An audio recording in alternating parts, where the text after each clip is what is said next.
ৰাজ্যৰ মাননীয় মুখ্যমন্ত্ৰী ডক্টৰ হিমন্ত বিশ্ব শৰ্মা ডাঙৰীয়াৰ নেতৃত্বত ইয়াৰ দ্বাৰা উপকৃত হৈছিল। 12 দিনীয়া বিকাশৰ যোৰহাট জিলাৰ আজি এই কাৰ্যসূচীত যিসকলে অংশগ্ৰহণ কৰিছে জনাইছো আৰু মঞ্চলৈ আমি হিতাধিকাৰী কেইগৰাকী আমন্ত্ৰণ জনাইছো।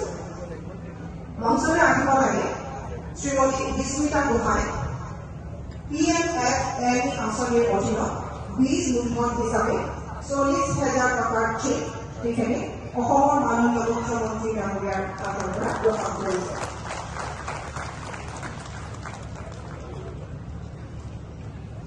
একে আঁচনিৰ অধীনত এইবাৰ চেক গ্ৰহণ কৰিব শ্ৰীমতী গৌৰৱী দাসে।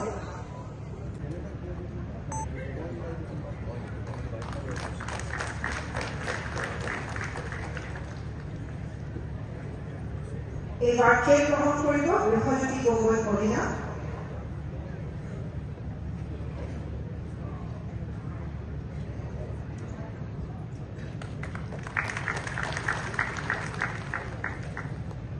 আৰু এইবাৰ চেক গ্ৰহণ কৰিব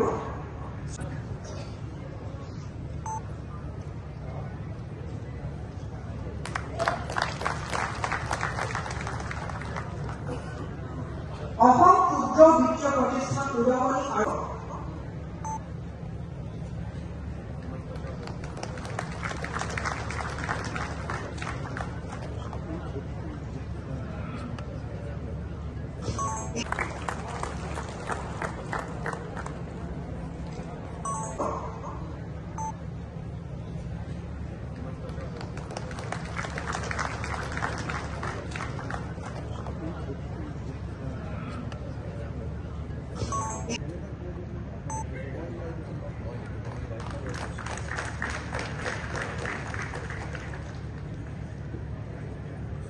এইবাৰ চেক গ্ৰহণ কৰিব ৰেখাজ্যোতি গগৈ কলিতা।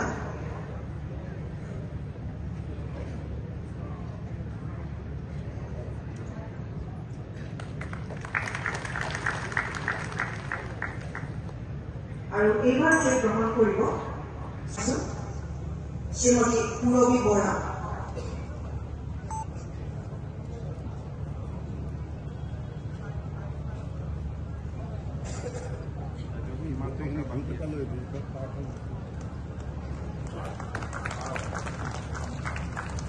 শ্ৰীমতী পূৰবী বৰাৰ পিছত মঞ্চলৈ আমন্ত্ৰণ জনাইছো শ্ৰীমতী ববিতা গগৈ দিয়াৰ পিছত মঞ্চলৈ আমন্ত্ৰণ জনাইছো আৰু মঞ্চলৈ আমি হিতাধিকাৰী কেইগৰাকী আমন্ত্ৰণ জনাইছো।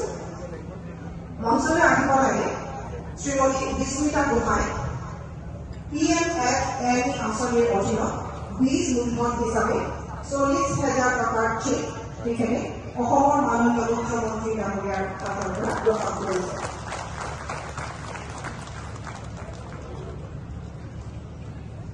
একে আঁচনিৰ অধীনত এইবাৰ চেক গ্ৰহণ কৰিব শ্ৰীমতী গৌৰৱী দাসে।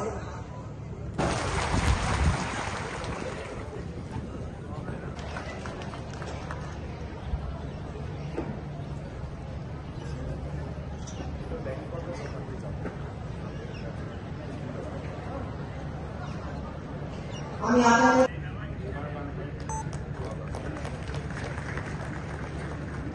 শ্ৰী বিজয় গৌৰ কিশোৰ, শ্ৰী লোকেশ্বৰ কুমাৰ, সমস্ত সম্মানীয় বিধায়ক জিতেন্দ্ৰনাথ গোস্বামী ডাঙৰীয়া, মৰিয়নি সমষ্টি সম্মানীয় বিধায়ক বিদ্যুৎ কৰ্মী ডাঙৰীয়া, দেৰগাঁও সমষ্টিৰ সম্মানীয় বিধায়ক ভৱেন্দ্ৰ পৰিষদৰ মুখ্য কাৰ্যবাহী সদস্য প্ৰকাশ কছাৰী ডাঙৰীয়া, যোৰহাট জিলা ভাৰতীয় আমাৰ চৰকাৰে বিকাশৰ বাৰটা দিন মানে এক কাৰ্যসূচী হাতত লৈছে। এই কাৰ্যসূচীৰ অংশখনৰ নৱমমান শ্ৰেণীত পঢ়া প্ৰায় 4 লাখতকৈও অধিক ছাত্ৰ ছাত্ৰীক আমি চাইকেল প্ৰদান কৰিম। শিক্ষা বিভাগে ৰূপায়ণ কৰা 3টা আঁচনিৰ সমান্তৰালভাৱে ৰাজ্যৰ বিত্ত, ৰাজহ আৰু দুৰ্যোগ প্ৰশমন আৰু বাণিজ্য আৰু ৰাজহুৱা প্ৰতিষ্ঠান বিভাগেও এই সময়ছোৱাতে 3টা কাৰ্যসূচীৰ জৰিয়তে বহু লাখ লোকৰ মাজলৈ চৰকাৰৰ আঁচনিসমূহ লৈ যাব। কিছুমান মহিলাই 25,000 টকা পৰ্যন্ত বেংকক লোন উভতাই দিবলৈ আছিল। তেনে মহিলাসকলকো আমি 291 কোটি টকা বেংকত পৰিশোধ কৰি বিভিন্ন স্থানত সভা সমিতি অনুষ্ঠিত কৰি নো ডিউজ অৰ্থাৎ বেংকে আজিৰ পৰা আপোনালোকৰ লগত আমাৰ কোনো লেনদেন নাই, এতিয়া আপোনালোকে বেংকৰ পৰা ভৱিষ্যতেও লোন ল'ব পাৰিব, তেনেকে লিখি দিয়া নো ডিউজ চাৰ্টিফিকেট আমি 2,22,949 গৰাকী আই মাতৃৰ মাজত বিতৰণ কৰিছিল। আজি লোকক এই সভাৰ পিছতে ব্লক অনুসৰি নো ডিউজ চাৰ্টিফিকেটখন আমি দিম। তেনে অনুষ্ঠানৰ আজি আমি যোৰহাটত আৰম্ভণি কৰিছো। এই আঁচনিখনৰ জৰিয়তে কেটেগৰী 3 এই আঁচনিখনৰ জৰিয়তে সমগ্ৰ আৰু সেয়েহে আজিৰ দিনটোত প্ৰতিগৰাকী আই মাতৃকে মই অভিনন্দন জনাইছো। এই আঁচনিখনৰ অতিকে প্ৰয়োজন আছিল এইবাবে বেংকত তেওঁলোকে ধন পাব, কিন্তু মূল উদ্দেশ্য হ'ল পুলিং বুথে বুথে গাঁও সভা অনুষ্ঠিত হ'ব। এই গাঁও পুলিং বুথে বুথে গাঁও সভা অনুষ্ঠিত হ'ব। এই গাঁৱে নিৰ্বাচন কৰিব, অৰ্থাৎ যোৰহাট সমষ্টিত মৰিয়নিখন ৰাজ্য, যিখন ৰাজ্যত ছোৱালীক বিনামূলীয়া ছাত্ৰ ছাত্ৰীক বিনামূলীয়াকৈ কলেজত নাম ভৰ্তি কৰি দিয়া হয়, আৰু এইখনে এখন ৰাজ্য যি ৰাজ্যত কলেজত পঢ়িব গ'লে কলেজৰ প্ৰিন্সিপালক টকা দিব নালাগে, উল্টাই চৰকাৰে বেংক একাউণ্টত ছোৱালীৰ বেংক একাউণ্টলৈকে টকা পঠিয়াই দিয়ে। এইখনে আমাৰ ৰাজ্য, যিখন ৰাজ্য সুদীৰ্ঘ কংগ্ৰেছৰ শাসনকালত আমি দিল্লীৰ ওপৰত নিৰ্ভৰশীল হৈ আছিলো, যিখন ৰাজ্যত কংগ্ৰেছৰ শাসনকালত আমাৰ আই মাতৃসকলে সূতা আৰু কম্বলৰ কাৰণে লাইন লগাবলগীয়া হৈছিল। এইখনে আজি আমাৰ ৰাজ্য, য'ত 1.5 লাখ যুৱক যুৱতীক এটকাও পইচা নিদিয়াকৈ চৰকাৰী চাকৰি দিব পৰা অৱস্থাত আহিছে। যোৱাকালি মই ফেচবুক লাইভত এটা কথা কৈছিলো, যদি অসমত কংগ্ৰেছ চৰকাৰ থাকিলেহেঁতেন নতুন নতুন ৰাকেশ পালৰ জন্ম প্ৰতিটো মাহতে হ'লহেঁতেন, প্ৰতিটো বছৰে হ'লহেঁতেন। APSC পৰীক্ষা দিয়াৰ পিছত মানুহে টিভিত চালেহেঁতেন কোন মন্ত্ৰী ল'ৰাই চাকৰি পালে, কোন অফিচাৰৰ ফুলখালীয়েকে চাকৰি পালে। কিন্তু যোৱা 3 বছৰত কংগ্ৰেছৰ সেই দৃশ্যৰ পৰিৱৰ্তে আজি আমি এনেকুৱালৈকে ৰূপান্তৰ কৰিলো, APSC 3য় 4ৰ্থ শ্ৰেণীৰ ৰিজাল্ট দিলে মানুহে টিভিত চাই কোন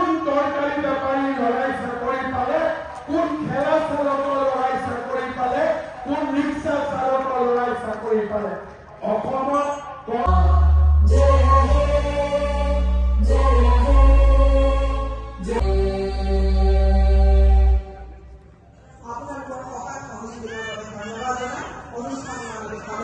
ধন্যবাদ নমস্কাৰ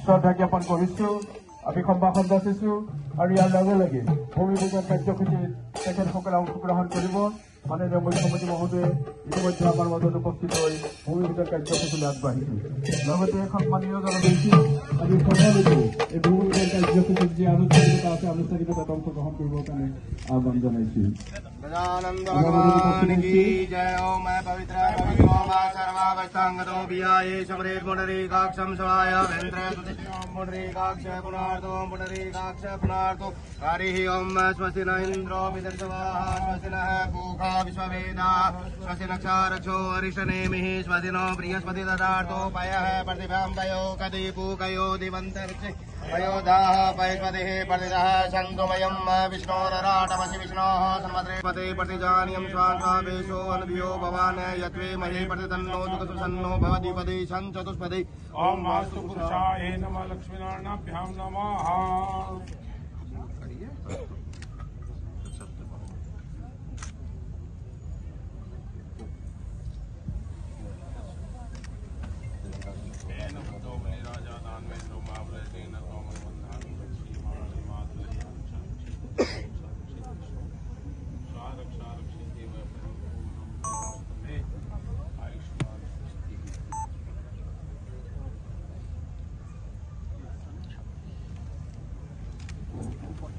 ইতিমধ্যে ভূমি পূজন কাৰ্যসূচী আনুষ্ঠানিকভাৱে সমাপন কৰি আমাৰ জগত মন্ত্ৰী আমাৰ মাজত উপস্থিত আছে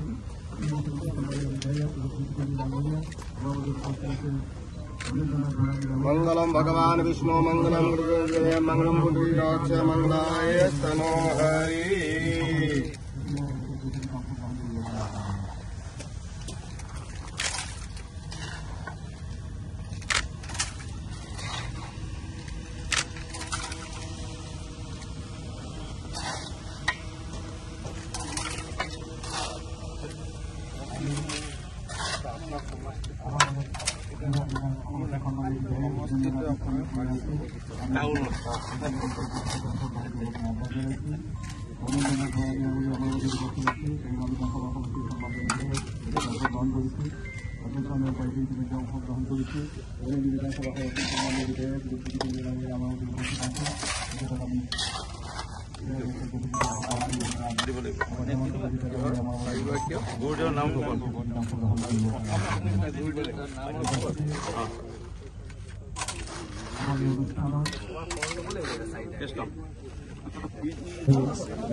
মানগলিকভাৱে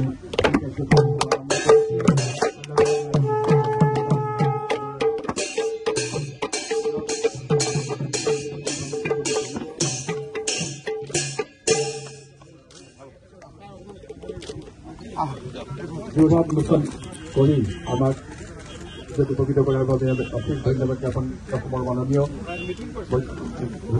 কাৰ্যসূচী আমাৰ উপস্থিত আছে মিছন ডাইৰেক্টৰ মহোদয় আমাৰ মাজত উপস্থিত আছে ইতিমধ্যে আমাৰ কাৰ্যসূচী তেখেতসকলে পৰ্যবেক্ষণ কৰিছে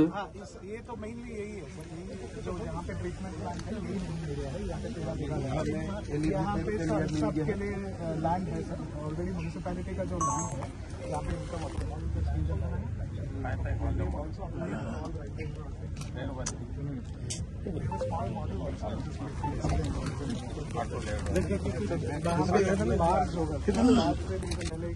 होगा और थोड़ा पानी and filter para bear pani to yate sludge grind better job tarpiছত yate all so this is a zero discharge plant. And sir, the uniqueness of this project is it will be one of the first 24/7 drinks water.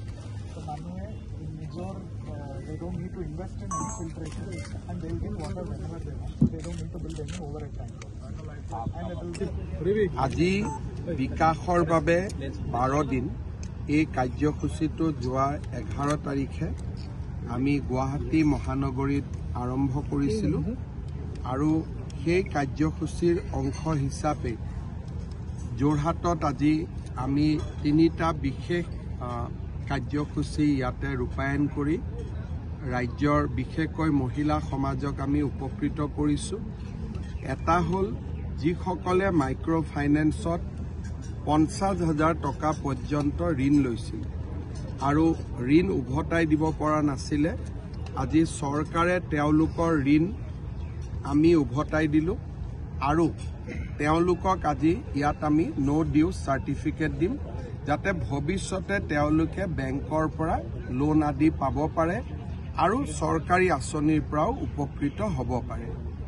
দ্বিতীয়তে যোৱা বিগত বৰ্ষ আৰু যোৱা 23 চনৰ 2023 আৰু 2024 চনৰ প্ৰলয়ংকৰী বানপানীত যিসকলে ঘৰ হেৰুৱাইছিলে, পশুধন হেৰুৱাইছিলে, সাজ পোছাক বাচন বৰ্তন যাৰ আৰ্থিক ক্ষতি হৈছিলে, তেনে ব্যক্তিসকলকো আমি আজি বান সাহায্য হিচাপে সমগ্ৰ অসমতে প্ৰায় 350 কোটি টকা বিতৰণ কৰাৰ কাম আমি হাতত লৈছিলোঁ আৰু যোৰহাট জিলাৰ ক্ষতিগ্ৰস্ত লোকসকলেও আজি ইয়াত উপকৃত হৈছে।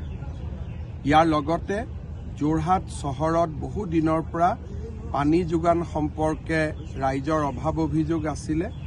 আজি ৰাজ্য চৰকাৰে 170 কোটি টকা ব্যয় কৰি এটা ফুল্লি অট'মেটিক অৰ্থাৎ য'ত নেকি পানীৰ প্ৰেছাৰ কমিলেও কণ্ট্ৰল ৰুমত গম পাব, পানীৰ পাইপ ফুটিলেও কণ্ট্ৰল ৰুমত গম পাব, তেনেকুৱা প্ৰায় 170 কোটি টকা খৰচ কৰি ষ্টেট অফ আৰ্ট পানী যোগান আঁচনি এটাৰ কাম উদ্বোধন কৰা হ'ব। অলপ পিছতে আমি গৈ উদ্বোধন কৰিম।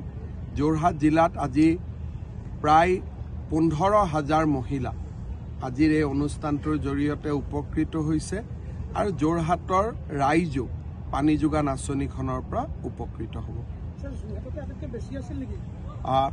25,000ৰ পৰা 50,000 টকা কেইবাটাও স্লেব আছে। প্ৰথম যোৱাবাৰ আমি দিছিলোঁ যাৰ 1,000 টকাৰ পৰা 25,000 টকা ধাৰ মাৰিব পৰা নাই, তাত বেলেগ জিলা আছিলে, কিন্তু 25ৰ পৰা 50,000 টকা ধাৰ মাৰিব নোৱাৰা আটাইতকৈ ডাঙৰ সংখ্যাটো 12,500 মহিলা যোৰহাট জিলাৰ পৰা আছিল আৰু আজিৰ পৰা এই গোটেই মহিলাসকল আজিৰ পৰা তেওঁলোক ঋণমুক্ত হৈ যাব।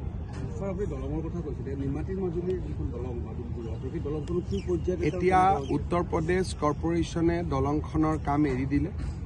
অহা 20 তাৰিখৰ ভিতৰত দলংখনৰ ফ্ৰেছ টেণ্ডাৰৰ কাৰণে এষ্টিমেট হ'ব। জানুৱাৰীৰ শেষৰ ফালে দলংখনৰ টেণ্ডাৰ হ'ব আৰু মই ভাবোঁ যে মাৰ্চ মাহমানৰ পৰা ফেব্ৰুৱাৰী মাহমানৰ পৰা নতুন কণ্ট্ৰেক্টৰ আহি যাব। এতিয়া ব্ৰহ্মপুত্ৰটো এনেকুৱা এখন নদী, তাত কেতিয়াবা শুকাব, কেতিয়াবা পানী আহিব। নদীখনতো 5,000 বছৰৰ পৰাই আছে। প্ৰত্যেকৰে জীৱনকালত কিবা নহয় কিবা নদীৰ পৰিৱৰ্তন আমি দেখি থাকিম আৰু ব্ৰহ্মপুত্ৰকতো নিয়ন্ত্ৰণ কৰিব কোনেও নোৱাৰে, ব্ৰহ্মপুত্ৰই আমাক নিয়ন্ত্ৰণ কৰি থাকিব। শেষ হৈ যাব। এতিয়াতো ধুমধাম চলি আছে কাম, আপোনালোকে দেখিছে। প্ৰতিটো মাহতে মই ৰিভিউ লৈ আছোঁ আৰু 2025 চনত যেনেকৈ মই কৈছিলোঁ কামটো শেষ হৈ যাব। আপুনি মেডিকেল কলেজৰ কথা কৈছে, কিন্তু যোৰহাট মেডিকেল কলেজৰ ইনফ্ৰাষ্ট্ৰাকচাৰ আদি দেখোন সম্পূৰ্ণভাৱে নহয় আৰু বিভিন্ন শেহতীয়াকৈও হৈছে। যোৰহাট মেডিকেল কলেজত ৰাজ্যৰ ভিতৰতে আটাইতকৈ ভাল ইনফ্ৰাষ্ট্ৰাকচাৰ আছে, কাৰণ এইখন মেডিকেল কলেজ নতুন মেডিকেল কলেজ। ডিব্ৰুগড়ত যিমান সমস্যা আছে যোৰহাটত ইমান সমস্যা নাই, কিন্তু কিবা কাৰণত যোৰহাট মেডিকেল কলেজখন আৰু ৰাইজৰ মাজত যিটো কমিউনিকেশ্যন সেই তাত গেপ থাকে। যেনেকৈ গুৱাহাটীত আমি নাইট শ্বিফ্ট চলাওঁ, যেতিয়া ডাক্তৰবিলাক ঘৰত যায় প্ৰাইভেট ডক্টৰবিলাক আনি আমি নাইট শিফ্ট চলাওঁ গুৱাহাটীত মানুহে আপত্তি নকৰে কাৰণ সেইবিলাক স্পেচিয়েলিষ্ট ডক্টৰ কম খৰচতে মানুহে দেখাব পাৰে যোৰহাটত ইভিনিং শিফ্ট উলিওৱাৰ লগে লগে ইয়াত আহি গ'ল যে নহয় এইটো ব্যক্তিগতকৰণ হৈ গ'ল গতিকে কিবা কাৰণত আমি বাকী মেডিকেল কলেজত যিবিলাক বেষ্ট প্ৰেক্টিচ আমি কৰি আছো ৰাইজ উপকৃত হৈছে যেনেকে চৰকাৰী ডাক্তৰখিনি জিৰণি ল'ব যোৱাৰ পিছত গুৱাহাটীত আমি ৰাতি 12টালৈকে MRI চলাওঁ কিন্তু কোনে আহি চলোৱাই প্ৰাইভেট ডক্টৰবিলাকে আহি চলায় তেওঁ এক্সপাৰ্ট নহয় দুটা শিফ্ট কাৰণ গভৰ্ণমেণ্টতো ইমান নাথাকে 12টালৈকে আৰু গুৱাহাটীত যি মানুহে লাইনত থিয় হৈ পেলাই দেখুৱাব বেয়া পায় ৰাতি 9টা বজাত তেওঁলোকে স্পেচিয়েল আহি ডক্টৰক দেখুৱাব পাৰে স্পেচিয়েল ডক্টৰ দেখুৱালেতো স্পেচিয়েল ফিজো দিব লাগিব এতিয়া একেবোৰ কাম যেতিয়া আমি যোৰহাটত কৰিব খোজো ৰাইজৰ লগত কিবা কাৰণত ভুল বুজাবুজি হৈ যায় যিটো কাম আমি গুৱাহাটীত ক্লিক কৰাব পাৰো সেই কামটো যোৰহাটত ক্লিক নহয় মই ভাবো কৰবাত নহয় কৰবাত কমিউনিকেশ্যনৰ সমস্যা আছে আজি মই মেডিকেলত যাম কি আছে বুজিব চেষ্টা কৰিম কাৰণ একে অসমীয়া মানুহ একেটা কাম গুৱাহাটীত হৈ যায় ইয়াত কামটো নহয়গৈ কি ৰোগীক পঠাই দিয়া বা পঠাই নিদিয়া তাৰ ওপৰত মই এটা তদন্ত দিছো তাৰ ৰিপৰ্টটো দিছে আজি মোক দিব আৰু এটা কথা আপোনালোকে চাব লাগিব যে যদি কোনোবা ৰেলৱে ষ্টেচন বা বাছ ষ্টেচনত এজন ৰোগী থাকে আৰু ৰোগীজন ভাল হোৱাৰ পিছত মেডিকেল কলেজে তেওঁক ৰাখি থোৱা মানে বেড দুখনটো অকুপাই কৰি ৰাখে গতিকে যোৰহাটত তেনেকুৱা নিশ্চয় মানুহক ৰখাৰ ব্যৱস্থা এটা হ'ব লাগে মেডিকেলত বহুত ব্লেম কৰি এইকাৰণে লাভ নাই কাৰণ মেডিকেলত যদি ভাল মানুহ এজন বহু দিনলৈকে থাকে মেডিকেলৰ বেড দুখনটো অকুপাই কৰিব তেতিয়া হস্পিটেলত প্ৰয়োজনীয় মানুহে চিকিৎসা নাপাব গতিকে মেডিকেল কলেজে কৈছে যে তেনেকুৱা মানুহ যোৰহাট মেডিকেলত বহুত আহে মই ডিসি কৈছো যে বৃদ্ধাশ্ৰম এটা নিৰ্মাণ কৰক যদি 3 বছৰ 2 বছৰ 1 বছৰ অচিনাক্ত লোক বা গাৰ্জেনবিহীন লোক আহে বেমাৰী থাকা কেদিন মেডিকেলত থাকিব পাৰিব যেতিয়া বেমাৰ ভাল হৈ যাব তেতিয়া কৰ্তৃপক্ষই কি কৰিব তাৰ ওপৰত কোনো আজিলৈকে আমিও চিন্তা কৰা নাই কাৰণ বাকি মেডিকেল কলেজত এই সমস্যাটো আমি দেখা নাপাওঁ গতিকে মেডিকেলে ভাবিলে যে যেহেতু পেচেণ্টজন ভাল হ'ল জোৰ পৰা আনিছিল তাত থৈ দিওঁ নহলে আমাৰ বেডখন অকুপাই কৰি ৰাখিব আৰু মেডিকেলতটো বেড অকুপাই কৰি ৰাখা মানে কোনোবা এজন দুখীয়া মানুহে আকৌ বেড নাপাব সেইকাৰণে যোৰহাটত নিৰাশ্ৰয় মানুহৰ কাৰণে যেনেকে ৰেলৱে ষ্টেচনত পালো বাছ ষ্টেচনত পালো মেডিকেলত লৈ আহিলো 7 দিন ট্ৰিটমেণ্ট হ'ল 10 দিন ট্ৰিটমেণ্ট হ'ল মানুহজন ভাল হ'ল ভাল হোৱাৰ পিছত আমি মানুহজনক ক'ত ৰাখিম তাৰ আশ্ৰয়স্থল এটা যোৰহাট জিলা প্ৰশাসনে বা যোৰহাটৰ ৰাইজে এটা তেনেকুৱা আশ্ৰয়স্থল নিৰ্মাণ কৰিব লাগিব আজি যদি 3 বছৰ কোনোবাই মেডিকেল কলেজত থাকে মেডিকেল প্ৰশাসনকো আমি কেতিয়াও এছঅপি দি থোৱা নাই আমাৰ সিম্পল এছঅপিটো হ'ল যে ভাল হোৱা দিনাখন আপুনি মানুহজনক বিদায় দিব তা ক'ত বিদায় দিব মানুহজনতো নাযাব তেওঁতো থকা ঘৰো নাই সেইকাৰণে যোৰহাটত আশ্ৰয় শিবিৰ এটাৰ প্ৰয়োজন আছে আৰু মই ভাবো যে যোৰহাটত বিভিন্ন স্থানত আমি ভাড়াঘৰ এটা লৈ তেনেকুৱা আশ্ৰয় শিবিৰ এটা আৰম্ভ কৰিব পাৰো যোৰহাটৰ সদাশয় ৰাইজ আৰু জিলা প্ৰশাসনে লগ লাগি এই কামটো কৰিব পাৰে গতিকে ব্লেম দিয়াত কৰি সমাধান কি হ'ব পাৰে তাৰ বিষয়ে আমি আলোচনা কৰা উচিত আধাৰ কাৰ্ডত নতুন এটা নিয়ম দিলে আৰু এই কথাটো আপুনি কিহৰ কাৰণে স্যাৰ আমাৰ প্ৰত্যেক দিনাই নতুন নতুন বাংলাদেশী অসমত সোমাই আছে না আমিতো প্ৰতিদিনাই ধৰি আছো কিন্তু সকলোকে যে ধৰিছো আমিতো গ্যাৰেণ্টি দি ক'ব নোৱাৰো মানে ধৰক আপোনালোকে মোৰ টুইটাৰত দেখা পাব যে কৰিমগঞ্জ সীমান্তত আমি প্ৰতিদিনেই কেতিয়াবা 3 জন কেতিয়াবা 12 জন কেতিয়াবা 16 জন বিদেশীক আমি ধৰিছো কিন্তু সকলোকেতো আমি ধৰিব পাৰিম হেতুটো নাজানো অসমত সোমাই আহিলে ৰেশন কাৰ্ড এখন ললে আধাৰ বনাই দিলে তেওঁতো ভাৰতীয় নাগৰিক হৈ গ'ল কিন্তু যেহেতু আমি এনআৰসি খন বনাইছিলো তাৰ এটাটো সুফল আমি পাব লাগে এতিয়া আমি একসেপ্ট বা ৰিজেক্টলৈকে যোৱা নাই অন্তত আপুনি এনআৰসিত আবেদন কৰিছিলে সেই প্ৰমাণটো পালে 14ৰ পিছত সোমোৱা মানুহখিনিয়ে আধাৰ পাব নোৱাৰিব সেইটো কাৰণে আমি এই ব্যৱস্থা কৰিছো যাতে জাতিটোক সুৰক্ষিত কৰিব পাৰি। কালি বল দিয়া देखिए वो जो हम लोग सब चिंतित है। अभी भारत का फॉरेन सेक्रेटरी भी ढाका में गए थे, चर्चा शुरू हुए हैं। मैं विश्वास करता हूं कि मोदी जी अपना तरीका से इस स्थिति को सुधारने में कामयाब हो जाए। এতিয়ালৈকে একো প্ৰভাৱ পৰা নাই। যেতিয়া বাংলাদেশত প্ৰভাৱ পৰা আৰম্ভ হ'ব তেতিয়া দেখা যাব, কিন্তু বৰ্তমানলৈকে অসমত তাৰ কোনো প্ৰভাৱ পৰা আমি দেখা নাই। এটাই খালি যে যি ভিডিঅ' ওলাই আছে ফেচবুকত দেখা পাই আছে, তাৰ পৰা মানুহবিলাক দুখিত হৈ আছে, দুখ পাইছে মনত যে হিন্দু মানুহৰ ওপৰত কিয় ইমান অত্যাচাৰ হৈছে, কিন্তু তাৰ কোনো প্ৰভাৱ অসমত এতিয়ালৈকে আমি একো দেখা নাই। মোৰ কাম নেডাৰ চেয়াৰমেন হিচাপে মইতো উত্তৰ পূৰ্বৰ ছুপাৰ চিফ মিনিষ্টাৰ নহয়, গতিকে মই অসমৰ ভিতৰত যি হয় সেইটোৱে চাব লাগে। স্যাৰ এতিয়া আপনি যেটো পথে ভূমি পূজন কৰিবলৈ যাব খুব উত্তৰ পূৰ্বাঞ্চলৰ খুব গুৰুত্বপূৰ্ণ পথ স্যাৰ। স্যাৰ সেই পথটো বাইপাছৰ পৰা 1 কিলোমিটাৰমান বিগত 10 বছৰ একেবাৰে অৱস্থা নাই। এতিয়া স্যাৰ আপুনি যাব বুলি অকণমান মনচিন কৰা হৈছে, কিন্তু স্যাৰ আপোনাৰ দৃষ্টিগোচৰ হ'লে এতিয়া ভাল হৈছেতো। তেনেকুৱা বেয়া ৰাস্তাত মোক মাতি থাকিব, মই গৈ থাকিম, মাজে মাজে ভাল হৈ থাকিব।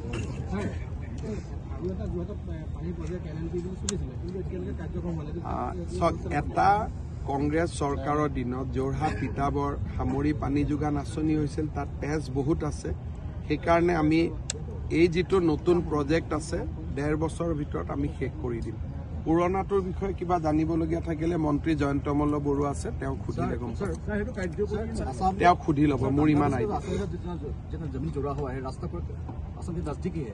इससे की वस्तु असम का जो बॉर्डर है बांग्लादेश के नजदीक है, कहाँ नजदीक है, असर में है, वो उसमें क्या होगा? बहुत खुश है सारे लोग, कोई समस्या नहीं है। अभी भी कोई एरिया बाकी है जहाँ सील करना बाकी है असम का? मतलब सील का मतलब क्या है? जैसे बॉर्डर सील किया था बांग्लादेश, पता नहीं, मेरा ये सब आइडिया। फेंसिंग का बात बताया तो मैं उस क्वेश्चन का आंसर दे सकता हूँ। सील का मतलब क्या है मेरा दिमाग में नहीं। जहाँ नदी है वहाँ फेंसिंग नहीं है, जहाँ भूमि है सारे जगह में फेंसिंग है। सर पश्चिम बंगाल का सरकार का मदद का बोल रहे थे, अगर सहयोग करते तो ये संभव होगा? देखिए असम, त्रिपुरा, वेस्ट बंगाल तीनों स्टेट बॉर्डर को शेयर करते हैं। असम सरकार, त्रिपुरा सरकार बीएसएफ को मदद करते हैं। बंगाल सरकार और बीएसएफ का बीच में तनाव रहते हैं। ये काम राष्ट्र का काम है। अगर बीएसएफ और स्टेट पुलिस कोऑर्डिनेशन में काम करे तो घुसपैठी नहीं घुस सकता है, मैं यही बता रहा था। सर और एक बात है, बांग्लादेश में देखा जाए उसमें बांग्लादेश तो क्यों याद आई रिलेटेड है? कहाँ रिलेटेड है? असम में कुछ फीडबैक है क्या? छोड़ दीजिए ना, कहाँ ये सब बांग्लादेश का बात चर्चा करते रहने से लोग सोचेगा कि मैं जोरहाट बांग्लादेश के लिए आया हूँ। एनआरसी में बोल दीजिएगा क्या बात है ये, सुनो। और कोई जोरहाट रिलेटेड है तो नहीं? ठीक है, धन्यवाद।